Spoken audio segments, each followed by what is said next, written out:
Let's talk a little Michigan State. Oh, cannot wait for this game, as we talked about there a little bit earlier. These two teams are built similarly, although not identical. Clearly, they're both running the football well. Michigan State has the leading rusher in the country. Michigan is one of the best rushing teams in all of the Big Ten Conference. But how do they do it? How do they get to the point where they're dominant in the run game? Let's first look at the success that they're having. As I just mentioned here, Michigan, 253 yards per game. That's the top rushing team in the Big Ten. They're fifth in the country. Michigan State, they feature Kenneth Walker. He leads college football with those 142 rushing yards per game.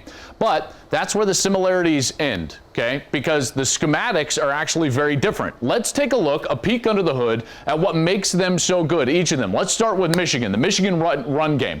Now, while they do everything, so they'll run zone at times and they'll run pin and pull, and it's mainly, in terms of their success, their gap and their power schemes, okay? I'll explain it just a little more detailed in a moment. They're trying to overwhelm the defense by adding gaps to the play side. Now, they also have a commitment to the run game in all situations, but let's first look at their ability to run these gap and power schemes, all right? Let's take a look at what they're doing on the field. This is against Washington, okay? Washington's going to drop a safety in the box, so Washington technically has numbers. But what they're going to do here is on the play side, they're going to get movement on the defensive tackle. This is going to allow them to get up to the backside linebacker and have those two linemen block those two defensive players. Now, if we roll this back just a little bit, here's what you're going to see. The center and the tight end are going to pull around. They're going to provide the extra gap. How? By kicking out the defensive end, and then the tight end can roll up in the middle, and bang, that block is what springs Blake Corum for a huge gain. The safety takes a bad track.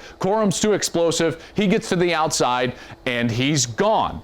That's a gap scheme. That's a power scheme. They're pulling guys around to create those extra gaps. Let's take a look at another example of this. This was just last week against Northwestern. Different formation, but the same type of theory. You're going to pull the center. You're going to pull the tight end who's lined up as a fullback. But this one's a little bit different. You've got a hook by the center. Then the tight end is what kicks out, and that's what creates the extra gap for this time Hassan Haskins, who's able to get up for a touchdown. So that's how they're running those gap and power schemes to dominate at the line of scrimmage. It's something that they've done very well, to the tune of the fifth best rushing team in college football. Now, they also have what I would consider an uncommon commitment to the run game. They rush the football in any given situation.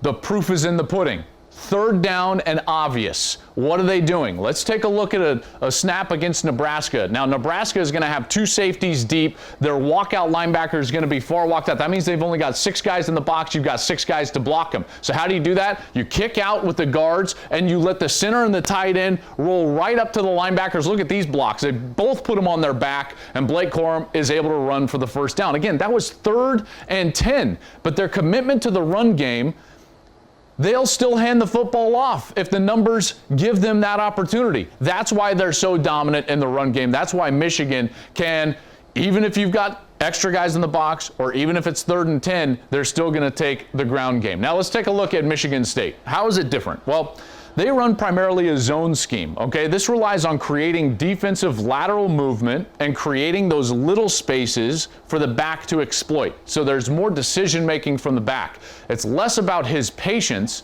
and timing and more about his vision. Let's take a look at what happens when you're running these zone schemes. This is against Northwestern, okay? So these 5 offensive linemen, they're going to start to create this lateral movement. The tight end's going to go back, and he's going to kick out that backside end, and the opposite tackle is going to try to get up to the back level, so that when you cover up front, you cover up color, the back has this little cutback lane. He sees the lane, finds it, and he's able to exploit it, and it's a big gain for Kenneth Walker. Walker is explosive. He's great in his vision. He does a terrific job. Now, it's not just the cutback, though. They've also can exploit front side. This is what front side zone looks like, okay? This is against Nebraska. Now, the key is going to be this block by the front side guard. He's going to take this defensive tackle and just manhandle him back about 5 yards. That produces the front side hole, and now the back, he occupies that front side hole, and he can go and create a first down and a nice little run that way. So again, it's more about front side movement, about that zone lateral movement. If you get the front side hole, boom, you can exploit it. And if not, that cutback is still there. Now, they also, this is where the similarities end, and you've got more consistency between the two, they also have this commitment to the run game where they'll rush the football in any given situation. Again, the proof is in the pudding. Let's take a look at a 3rd and long. During the course of this year, this is against Miami. Miami's got 6 guys in the box. There's 3 over 3 on the outside. You can't block everybody, so you're going to try to occupy this end with the quarterback. He doesn't do it great, but look at this. Kenneth Walker can still spin out and still get the first down.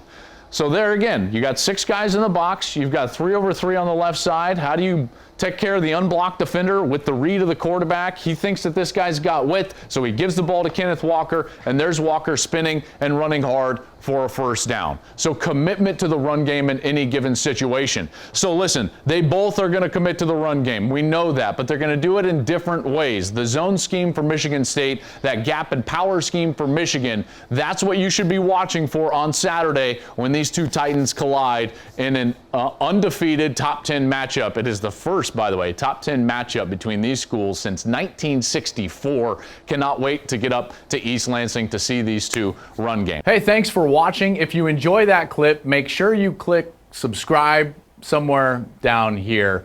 From game highlights to exclusive interviews and rankings, we've got everything you need as a college football fan right here. College football on Fox.